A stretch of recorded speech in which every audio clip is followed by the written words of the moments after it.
I'm going to explain the roll call and just briefly. So the low-income primary column is pointing to, we already have 2 elected officials. They are, 2 elected commissioners. They are Annette Jones and Mary Playford. They have not been ratified by the Board of Supervisors, so they do not have the ability to vote today. We have an alternate for District 3. Her name is Lisa Castillon. She's also been elected and is waiting to be appointed. In the public sector, we have all of our districts have been appointed, and we only have one commissioner left that needs to be seated by the Board of Supervisors, and that's Clarissa Cervantes. But we have the next column, the private column.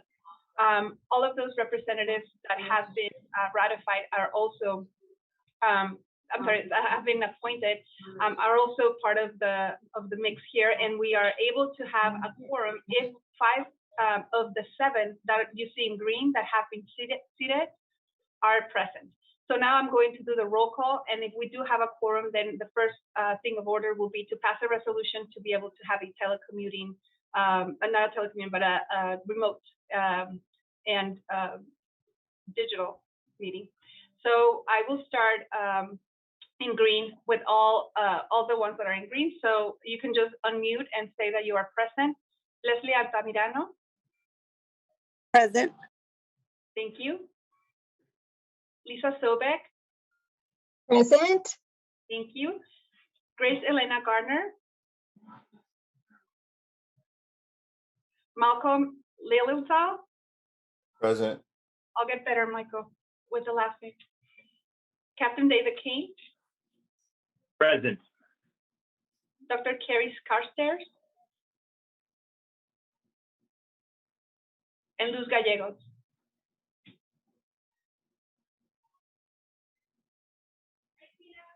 Okay, so it sounds like we don't have a quorum. Is that correct, Tamara? Yes, at this time we have 4 people present. We needed 5.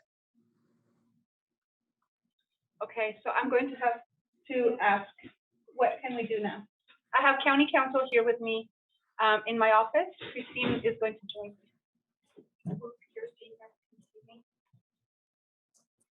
Hello, everyone. Without a quorum, we can't take any action. So we would essentially have to close the meeting and return for the next meeting date unless someone else comes in the next few minutes. You're welcome to wait a few more minutes if you think someone else might show up. Yes, for the record, Carla, Luz Gallegos did confirm. I did speak to her today. That she would be coming? Yes, she did. Okay, we can wait for her if everybody's okay. We could wait a couple of minutes. And I see Clarissa Cervantes has her hand raised. Yes, hello. Thank you, County Council, for being on. I wanted just to inquire for myself to be able to be included in, it looks like I haven't officially been inducted by the County Board of Supervisors, so I was just kind of curious the process so that if I could officially be part of the count for a quorum. They usually have to be approved by Form 11, don't they? Right. Council Member Cervantes, this is Carrie Harmon. I've been helping with the appointments. We were just a little delayed, on our end, but you are scheduled for a formal appointment in August, which is our soonest board meeting. Okay. So thank you. Okay, perfect. Got it. No worries. Well, of course, I was hoping I could be counted for this meeting, but understood. Well, I happily will wait as well to see if someone could join us. Thank you. Thank you, Commissioner. All right. So go ahead.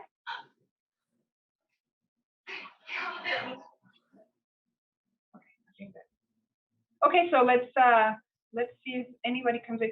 I saw a couple of people come into the meeting. If any of you are Luz Gallegos or Carrie Carstairs or Grace, that would give us enough quorum to be able to move forward.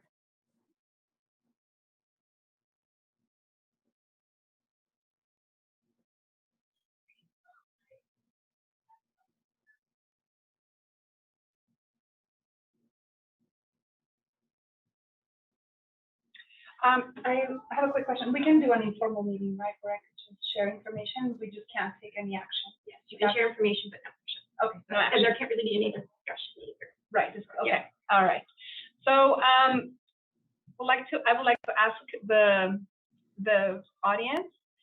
Since we're probably not going to get quorum unless Luz comes in, would you like me to have an informational meeting where I could at least share information with you? This has been recorded and it can be shared with others in the future so that they're ready for the next meeting, which will happen in September because we go dark in August.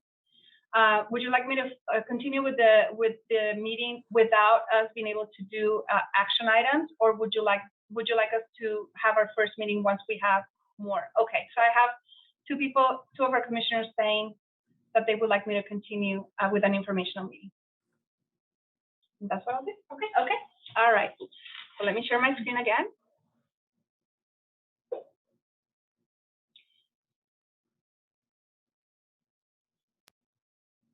Okay. Well, so the call to action I'm going to have here, although we cannot take a formal action, we can have a call to action, and that is that we really need the help of the community in recruiting and electing the low-income primary and alternate. Tamara, if you could share with us who has been elected but not notified, or how many candidates, I'm sorry, how many candidates were elected? You don't need to share the names, but do we have more primary low-income representatives out of the elections that just happened last week? Yeah, so we haven't notified those that participated in the election, but we do have a low-income representative for District 5, and we have a low-income alternate. What we're missing as far as vacancies are concerned are the primary and alternate for District 1, that's Supervisor Jeffries, the primary alternate for District 2, and these are low-income representatives, and that's Supervisor Spiegel, and an alternate for District 5. So those are the low-income vacancies that we currently have. So for the commissioners and the supporters that are here from the district that you serve, it would really be helpful for us to have you share the information about the elections. We're going to reopen elections in a couple of weeks, and we want to make sure that that information gets out there, but also that you invite people that you know are leaders and care about the work that we do. And with that support, we're able to form our commission. The commission is really made out of the community, so it is community that can call people into this meeting better than us. So that's one of the great assets that you have as a commissioner, your connection to your community, your understanding of your geography, and your support for us to be able to connect with those leaders and make them part of our work. So I'm not going to talk about the consent agenda in sense of any type of action items, but what I would like to share with you is that, of course, we don't have minutes from the last, it's the first meeting that we have, so we don't have minutes yet to ratify. But the fiscal budget for 2022 and 23 were accepted and approved by the Board of Supervisors. So this group does not need to do that approval again. But what we'll need to do is just accept them, and then we will go over the budget together. We want you to be knowledgeable about the funding that is coming to do the work that we are looking at. How we're using the money and how it's translating into numbers. We are going to give you some reports to see if you are able to connect the dots, but don't worry if you are a little lost at the beginning. We will help you see how we're trying to connect our budget to our mission and how we're trying to leverage the partnerships that we have out in the community. There were several documents that were received, that were approved by the Board of Supervisors. There were several documents that were introduced by the Board of Supervisors and approved. So those are going to be received and filed by this group, and we will be sharing those next time. But you can take a look at all the documents that were received, that will be received and filed in the link that Wayne is going to share in the chat. You have access to all of the documentation that has been done while we were not a commission. We'll have to do the resolution for holding the meetings as teleconferences at our next meeting. We're not going to have a public comment. We're going to skip over that, but we do have two very important colleagues of mine and guests to the commission who would like to give you a welcome. And we're really happy to have Sayori Baldwin with us and Carrie Harmon. So I'll pass it over to Sayori Baldwin. Hi, Carla, before you pass it over to me, I don't think many people met you. So I think it would be important as our new executive director to introduce yourself formally and provide a little bit of background about yourself and your work that you've done in the community in the past. Absolutely. I was planning on doing that during the director's report, but I'm happy to do it now, Sayuri. Okay. So would you like me to go first? Yes, I would. Sure. So we had an informal meeting with some of the very early commissioners. So I'm sorry if this is repetitive, commissioners, but I do like to tell my story and the reason why I'm so passionate about the work we do. I'm an immigrant. I came here when I was 15 years old. I was brought here when I was 15 years old by my parents, and did not speak the language. I didn't do very well in school because school was not a very good place for me. Teens are teens, and I wasn't able to connect a lot because of the language. But it was in the business sector that I was well received, and I was grown, and that's where I actually learned the language. And I learned about things that I had not experienced before, like human resources, laws and regulations about women, the rights of women. And I went back to Mexico thinking, I don't know if I belong in the US. And it was there where I realized that professionally, women in Mexico do not do well. The macho culture is very well and alive. And I realized that I had missed a great opportunity not staying here in the United States, where my parents had brought me. So I came back with a completely different mindset. I decided to go back to school, and I moved from the business sector in the oil companies into learning about poverty and why people have to move when they're poor. I wanted to know about immigration and why we had to uproot and leave. So that was the beginning of the inquiry, but I kept going into more of the politics and the economics that create poverty. So I have been doing research on poverty since I was very young. As an amateur researcher. After I came back, I decided to go back to community college. I was married very young. It's a cultural thing that, I was very young when I got married and got pregnant with my daughter in my second semester of college. It was by the fourth semester that I was actually admitted to my dream university, and I became a single mom. So I had to make a decision of what I wanted to do. And because my dream college was not going to be there forever, that opportunity would not be forever, I decided to take my kid and to go without an income. Those were the years where I was on the other side of the counter of CAPS and received public and social services. And that's how I see clients on the other side. I see them as an opportunity to grow, people that are investing in themselves or could invest in themselves to build a stronger community.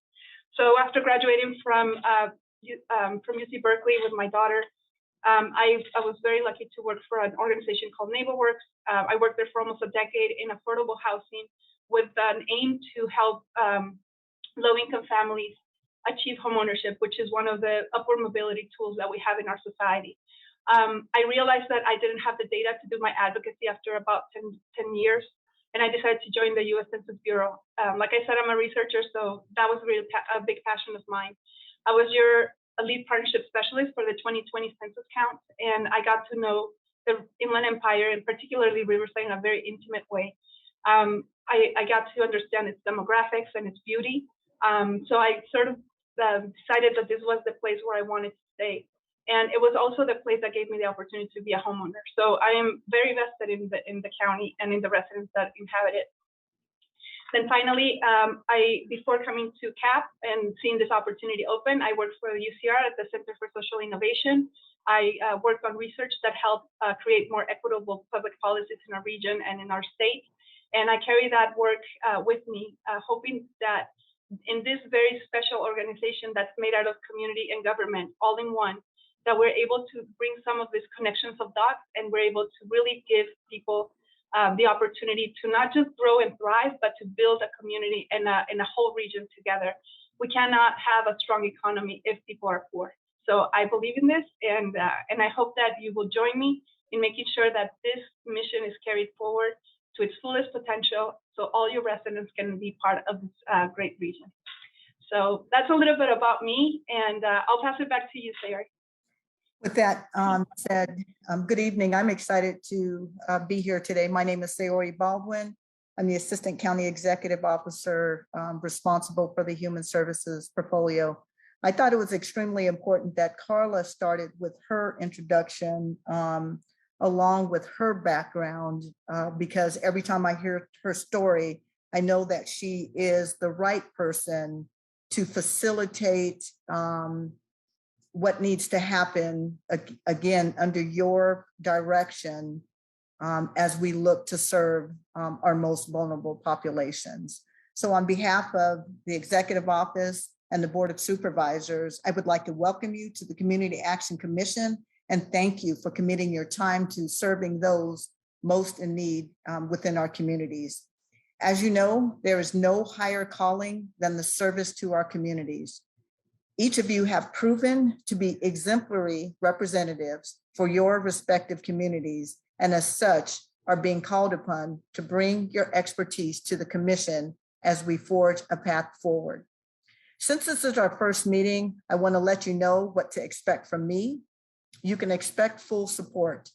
The work of our community, the work of community building is a public-private community partnership, and the county is committed to ensuring a positive and productive partnership that truly meets the needs of our communities. I am also here representing our Human Services portfolio, which includes other Human Services department within my chain. That includes the Department of Social Services, Child Support, Veteran Services, First Five, Housing and Workforce Solutions, and the Office of Aging. You also have the full support of these other county departments that undertake your work. I'm looking forward to this next chapter in CAP's history. My door is always open.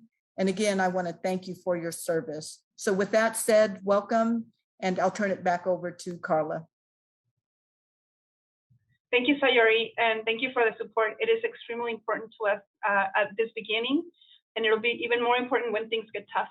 So we'll be calling on you, and thank you for keeping that door open. We will make sure to go through it and ask for help. Carrie Harmon, would you join us and introduce yourself, please? Good evening, everybody. My name is Carrie Harmon, and I have the pleasure of serving as the Assistant Director for the Housing and Workforce Solutions Department. I also had the pleasure of serving as the Interim Director of CAP while we were looking for a permanent executive director. I wanted to welcome you on behalf of our department. We were formed in February of 2020, right on the eve of the pandemic, as the Board of Supervisors reformulated some of the departments to align more fully with missions and to ensure that we're delivering the highest quality and level of services to our residents. Under the umbrella of Housing and Workforce Solutions is not just CAP. We also have 4 other divisions, including the Housing Authority, Affordable Housing Development, the Homeless Continuum of Care, and Workforce Development. These 5 divisions kind of lock arms, if you will, to provide the anti-poverty programming on behalf of the Board of Supervisors and all of our county residents. So we know that we need housing, workforce, and community advocacy and partnerships in order to alleviate poverty. So as such, the department was formed, and we look forward as a department to working alongside the newly formed commission. Also, I was able to work intimately with the board offices as we worked through your appointment process. And I know that all of you were very thoughtfully selected for your skill set, for your track record in poverty and community work. So I'm really looking forward to this next chapter. Like Sayori said, our doors are always open to you, and I will drop my contact information into the chat box. Thank you. Thank you, Carrie. All right, so we will continue with our presentation. All right, so just to go briefly over the reconstitution of the commission. There will be a time for us to go over the bylaws. We encourage you to, particularly the commissioners that have been seated or are waiting to be seated, it's important that you become very familiar with the bylaws. This is a document that makes sure that we stay on the same page and that delineates the type of work that we do, as well as it delineates our powers as a group, as a commission. And then we also have an approval for the low income and election policy, which is the policy that allows us to elect people from the community, and the way that we do it, the way that we approach it. So we cannot have discussion about that now because we don't have a quorum. We also, at the next meeting, will be talking about the election of the officers. So hopefully by the time that we have more elected commissioners and more sitting commissioners, we can then maybe table this so that we can not table it, but wait until we have a better showing, so that we can have better pool of applicants for those officers and those committees. So we usually have a chair, vice chair, and secretary. And the committees that we've had in the past are executive, finance, planning and evaluation, and legislative. Depending on the bylaws, some of them must be formed, some of them not. So we need to read through the bylaws and decide how we want to move forward. You're also going to receive an orientation as a commissioner, where you'll be asked to fill out some forms, as well as to learn about our work and learn about your responsibilities, as well as your opportunities to help your community through the Community Action Partnership. There's a strategic plan that I will talk more about at our next meeting, where the Community Action of Riverside is required to have a 5-year strategic plan. It's coming due, so it's going to be due at the end of this year, beginning of next year, and we want your full participation, because that is going to be the guide star for the work that we're going to do in the next 5 years. So we'll be inviting you to those planning meetings. We also hold an annual commission retreat. We'll have to put together a small committee to help us organize that. And I asked you at the beginning of this meeting for your support in helping us elect low-income representatives. They're extremely important to the commission. They work hand in hand with public and private commissioners to ensure that they are the eyes and the ears of the community. They're able to give us insight into how our work is unfolding in the community, but they're also able to guide us on how to refine our systems, our programs, and our approach to poverty at your locality. So we'll be talking about that too. I wanted to introduce you to the team, and I wanted to do it in a way where I was going to introduce myself, but I already did that. So I would like to introduce you to the senior management team. But before I do that, I need to contextualize a little bit about who the team is and what we're working towards. And you'll learn more about this as we go along. So I want you to know about the national vision and mission of Community Action. The quick story that I'll share with you is that Community Action was founded during the Civil Rights Movement, and it was all about setting poverty at the center of public policy and understanding that that the Civil Rights Movement was as much about the rights of people as much as its economic ability, people's economic ability to thrive and be better. So this partnership grew out of that advocacy and that partnership between government and community. And it still holds a vision that this is a network that helps a nation, that creates opportunities for all people to thrive, builds strong, resilient communities, and ensures a more equitable society. And the mission to achieve that is to ensure that the causes and conditions of poverty are effectively addressed, and to strengthen, promote, represent, and serve the Community Action Network. And that is my job as your executive director. It is my job to be part of that network, to be active in that network, to be vocal in that network. I do have a certain limit to what I can be vocal about and not, because I work for the county. You will have the opportunity as the commissioners to be more of an advocate for the work that we do. We will talk about those different types of approaches and what you can and cannot do, same as me. But my job is to always be connected to the networks, both at the national, state level, and to be able to send the information about Riverside to the colleagues and peers in that network, but also to be able to bring back information about how the network is addressing poverty, both national, state, but also with peers that are closer to some of the regions that we have in the makeup demographically or regionally. So it's a great place for me as an ED also to learn. There's a promise that the network holds, and sometimes people recite it at the beginning of the meeting. Sometimes we do sketches with them. We'll do small videos, but it's something that we truly believe in, and it is that we are changing lives every day. We embody the spirit of hope. We improve communities, and we make America a better place to live. We care about the entire community, and we are dedicated to helping people help themselves and each other. So this is a place where we grow together. I want to tell you a little bit about Lois Carson. She was the founder of Community Action Partnership in 1979, and she served all the way until 2010. She was a big part of the national network, and she was well remembered. And she was also very active at the state level.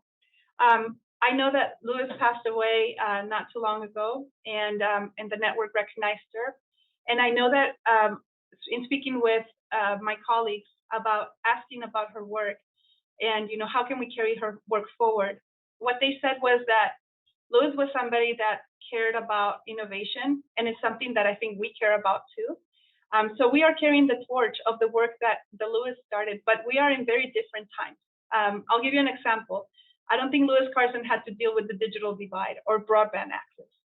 And it is now the time for us to think about those issues. It's a time for us to think about the solutions that go with it and the tools and resources and technology that we have at hand.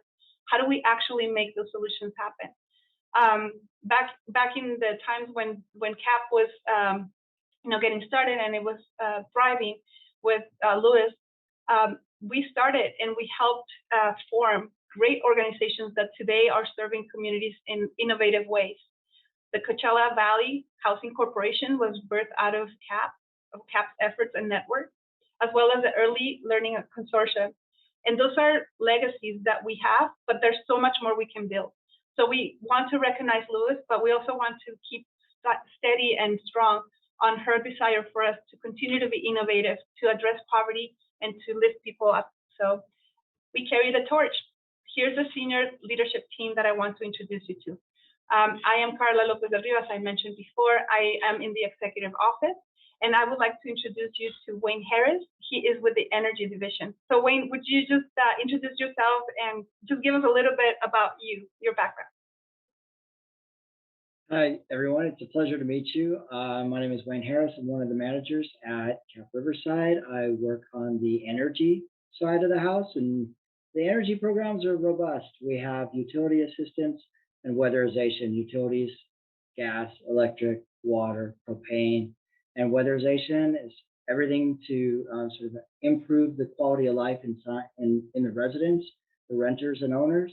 We do everything from tightening up the house to some minor construction to HVAC, which is the air conditioning and heaters. So, my background is a 20-year county employee. I started in public health, and I'm glad to be here at CAP and working with all of you for the community. Thank you. Thank you, Wayne. I would like to introduce you now to Tamara Martin. She's with the administration department. She leads that department. Oh, hello, everyone. Tamara Martin here. I'm your admin services supervisor. My administrative functions are the operations, including human resource management, payroll, purchasing, facilities. I've also provided over 13 years of administrative support to you, this commission. And so I'm so thrilled that we're reconstituting and look forward to working with each and every one of you. Thank you. Thank you, Tamara. And now I'm going to introduce you to Jonathan Gutierrez with the finance department. Hi, good evening, everyone. My name is Jonathan Gutierrez, and I'm the CAP supervising accountant. And what I do here on our side, on the fiscal side, we make sure we process invoices on a timely basis, as well as process our claim reimbursements on a monthly basis so we can go ahead and get our money reimbursed. We also prepare the budget on an annual basis and any budget adjustments that are needed.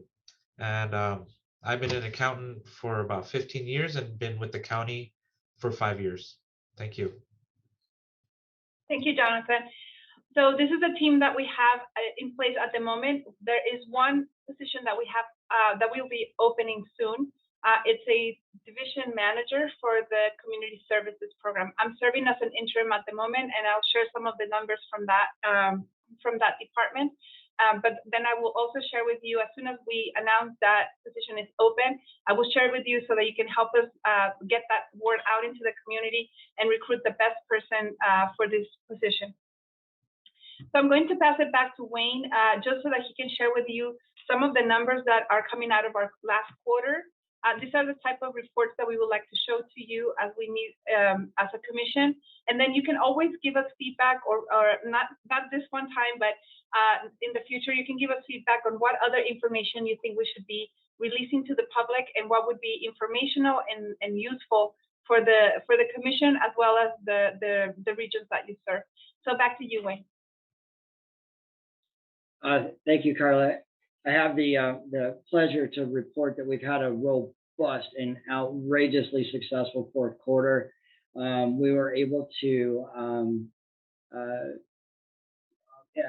fund over nearly $4 million into the community, and these payments were made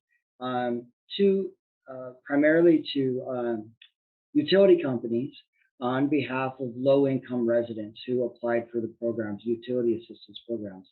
And it comes from a variety of sources, and I'm going to sort of break down how that $4 million, or where that came from. So nearly $3 million, $2,989,794 was in gas and electric utility assistance. And we served in one quarter, just from April to June, 3,126 individual households. 500,000 was for gas, 8,500 was for propane, and $2.5 million was for electric. And these people who received the benefit were, everyone is qualified, so everyone is at 60% of area median income, state median income, and almost all of them are experiencing an unpaid balance and either shut off or threat to be shut off. So we're looking at 3,000 people whose lives were not disrupted by an electric shut off or gas shut off, which in the bigger picture, you can see that we're talking about the pathway to homeless, on being unhoused. This is one of those sort of gateways that, if we could shore this up and we can make this sort of repair this before, tragedy happens, then we can sort of stop that from happening. So we're really excited that we were able to directly impact 3,000 individual residents of Riverside County. We just started our water program in June, so these data are only for June. And we were the first in the state of California to submit applications. And we by far are outpacing all of the other counties, the local service providers that are doing this program, which is the Low Income Household Water Assistance Program. We did $285,000 in direct payments to water companies, and the water companies are a variety of, sort of investor-owned and municipal-owned and private entities. And we served 373 houses. On the weatherization side, we did $130,000 worth of weatherization work. So that, like I said, that includes windows, doors, air conditioning. We served 13 total households. 3 were mobile homes, 10 were stucco units, 2 were renters, and 11 were owners. Thank you. Thank you, Wayne. And I do want to stress the work that my colleague Monica Santana is doing here under Wayne's leadership. We really are leading in the region. This 373 number that you're looking at is about 70% of the total of California applications coming in. So we literally are about 70% of all applications that have come out of this program. So we're really proud of the work that Wayne and Monica are doing, but I will tell you that people are walking into our door and saying, I have no water. And when you're able to turn on the water quickly and get people back on track, it really does change their lives. So we're really thankful to the staff for all the efforts they put forward. I'm going to, act as an interim for the Community Services Department. I'm going to give you just some numbers. We later on are going to discuss how all of this works together. You're looking at energy, and it might look a little disconnected, but it all really comes together. And as commissioners and through your onboarding, you will see how a lot of this reinforces each other. So we have a program called the Volunteer Income Tax Assistance. You might know it more as VITA. VITA brings back money into the pockets of low-income families in a very robust way. We have done 3,420 total tax returns in the last quarter, which means that 64 volunteers sat down with residents and turned in this tax assistance in 34 sites around our region. We also, and I just want to say that we have been able to bring almost $11 million back into our region through this type of support and services, and it's really done through volunteers. So it really does speak about the power that volunteers and community and residents have, not just in doing things that are altruistic or good for the community, but actually bringing financial resources. So we want to grow that program, and we have all the support from the IRS. They came to visit us yesterday. They've commended us for being able to continue the program despite the pandemic, and they're encouraging us to grow it. So we will be working hand in hand with you, commissioners, to ensure that we bring more returns to our region, and we ensure that all those resources come back. What can a refund, be like in the hands of a low-income family? Well, maybe it is something to go back to school, and I'll talk about that at in the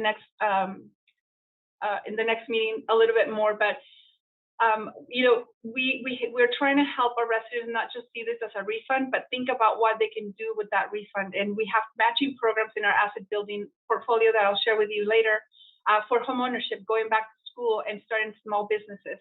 So we want to not just get the money back, but we want to activate it, and we want to create a stronger economy with it. At the same time, I would like to share with you that we have a program called the Cool and Warm Centers. You may know them. They are kind of popular, particularly in places where it's very hot. We have about 2,000 visitors. In the last quarter, we had about 2,000 visitors, and we have 71 Cool and Warm Centers throughout the region. We just heard terrible news from places around the world of people dying of heat strokes. We're trying to provide this service so that people can come in, low-income residents can come into a cooler place to make sure that they save on utilities by being in these centers. And also they are in a safe space where they're protected from the heat. So we'll share more about the Cool and Warm Centers. We also provide support for people, low-income families, so they don't have to incur very costly court cases or court activities. So we provide dispute resolution, and we do this again with volunteers. You'll see that a lot of our work is about activating volunteers. So we have 144 residents that are trained in dispute resolution.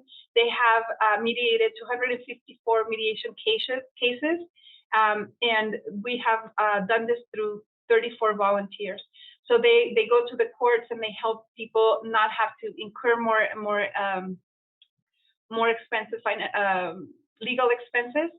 But at the same time, we are encouraging people to see that they can mediate the disputes, and some beautiful stories come out of mediation, actually, that I'm very impressed about. So we'll share some of those with you in the future. Our asset building portfolio had a program called Tech for Success, where we connect low-income families to laptops. We distributed about 18. In the past, when we were at the peak of the pandemic, we used funding to support laptops going out into communities and schools and all of that. And as the funding is dwindling down, we don't have as many computers as before. But that program is really important because we know that broadband is something that our organization and agency will be part of as it's implemented in the region. So we want to always make sure that we have the infrastructure, but we also have the human services that make and activate that infrastructure. We'll talk more about that. Our Savings for Success is our residents that are saving towards either homes, going back to school, or starting a business. We'll talk more about that. And then we received discretionary funding that's additional to the funding we usually get. And we've used this funding to support other activities. Like I mentioned, the executive director is in charge of the national and state relationship. So I wanted to just share with you a couple of the big ticket items that are being talked about at the networks. The National Community Action Partnership, we also call it NCAP. They're talking right now, the big ticket item is the CSBG, which is our main funding, that it's a block grant. So just like you have the community building, the community block grant, this is the community services block grant. CSBG and CDBG, community development block grant is one. We hold the community services block grant. This block grant is a federal funding, and it's going up to be reauthorized and modernized.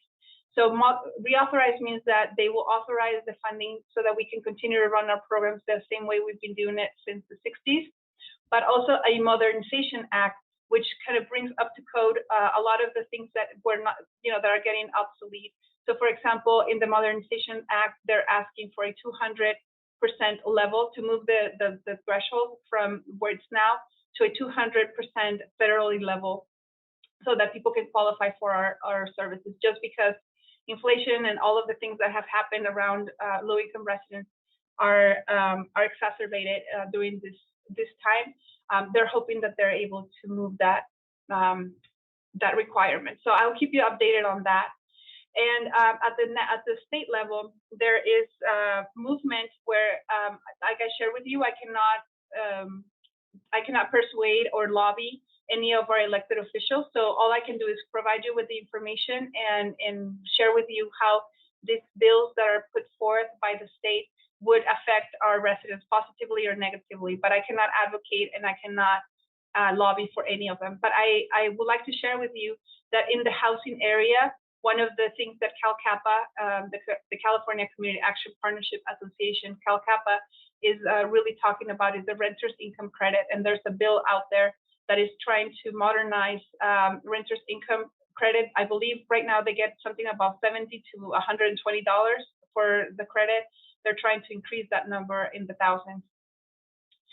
The other top of the list items are childcare, economic development, and income tax credit. Just because it's so close to us, we're trying to advocate for streamlining and continuing to improve income tax credit reimbursements for low-income families. I finally want to share with you a few announcements that have to do with our opportunities to engage with the national and state. So as you will see, we have national conventions that address different parts of our regions and our organization's needs. I attend every single one of these 5 events, but I also like to bring in many board members and many commissioners attend this event based on their expertise or based on their interest. So we do have a certain budget that's set aside for trainings and travel. We're hoping that we can invite the commissioners, particularly the low-income commissioners that may not be able to participate in this types of convenings, to join us and to learn alongside of it with us and to bring the information back to make this information part of your commission. So you can see here there are 5 opportunities, but there are many more come along the way. I can tell you there's more traveling than just 5 conventions. But these are the core conventions that we wanted to share with you as we move our work forward. Before we adjourn, we have about 15 minutes left, and what I wanted to say is that we actually have a quorum now. I saw Luz Gallegos walked in. Luz, are you able to hear us? Yes. Hi, Luz. So we were missing one person for quorum, and I'm hoping that I can do the roll call again. And if we have a quorum, we can pass some of the resolutions that we have pending and that I talked about. Would you like to do that, Commission, or would you like to table everything until we meet again, since we are about 15 minutes away from our time? So that would be our commissioners. Let me share my screen again, and I can show which commissioners can vote today. Why am I not be able? Okay. So Carla, this is Councilwoman Sobak from the city of Menifee. I'm willing to stay on for 15 more minutes and do whatever business you would like to do. Thank you, Commissioner. Okay, so let me, if there's no objection to that, let me do the roll call again, and then once we have quorum, we'll jump right into the resolution for teleconferencing. All right, so I'll start. Anybody in green, just reminding everybody, I'm calling the names that are in green, which are the commissioners that have been ratified by the Board of Supervisors. Leslie Altamirano. Did she jump off? Leslie, are you here? Unfortunately, Carla, she's not here. She had a city council meeting. Okay, well, that puts our quorum out of the question. We're gonna have to. I really appreciate it, Lisa, for willing to be staying here. I thank you for joining us. I do want to share with you that we are not meeting in August. Just a reminder. Okay, and I want to make sure it's a visual for you so that you see that we are meeting in September, but we are going to be meeting September 21st. It's a Wednesday. We're moving our meetings to Wednesday because we have a conflict with some of the county council work that we do. So we're going to be meeting on Wednesday from 5:30 to 6:30.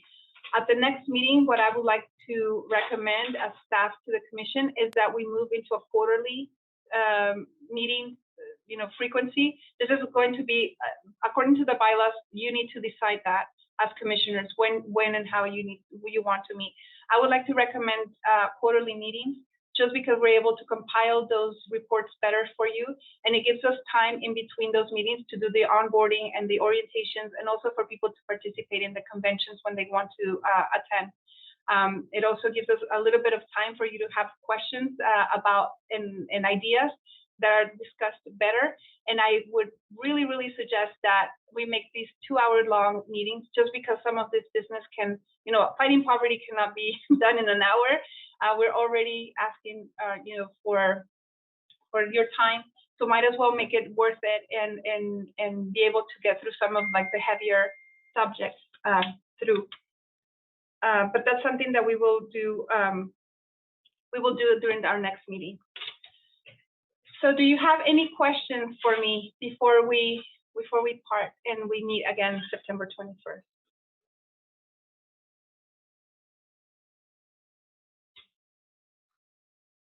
I have a question for you. I'm curious to know how far in advance can we view some of the necessary documents to prepare for the meeting? I think that'll help. I've kind of coming in blind and I'm excited, but I'd like to just know how to prepare and how to kind of manage my time so I can be of best use to this group. Absolutely. So we send you we'll send you the agenda a week before, if that's enough time for you to review the information. That's usually what we do. A week before, we'll go out to you, and we, by the Brown Act, which governs our meetings, we have to post the agenda 72 hours before on our website, and make it public. So we try to be proactive with you as commissioners, giving you a week heads up, and then 72 hours is I see Carrie is jumping on. We can get a lot of the stuff out in advance via email and then follow up with postings. Sometimes our financials or the program reports are more down to the wire, so we can get you the most updated information. But we can also distribute information, relevant information ahead of time. So we'll make sure so you have plenty of time to do the reading. And I also saw that Council Member Sobek was having a conflict due to council meetings on the first and third Wednesdays. So we'll go back and look at what we can do. We want to make sure that we're accommodating your schedules so we can maximize participation. So we'll be in touch in the next week or two with a firm date for our September meeting. Thank you, Carrie. Other questions? Okay, so just a reminder, you're getting messages from us. Make sure that you add us to your safe list If you see something coming from HubSpot or myself, please open it. I usually send the notifications through that medium, and it'll give you the opportunity to click around and be a little bit more active with the information I'm sending you. We also wanted to remind you that we're going to open up elections again. So if your district has not elected a low-income representative, primary and alternate, please help us get the word out. Please send those applications to the people you know are leaders in your community that care about lifting people out of poverty. And that's it. That's all we have for you today. We really appreciate your presence, your support, your hard work in the community, and we look forward to seeing you again in September. Have a wonderful rest of your week. Bye.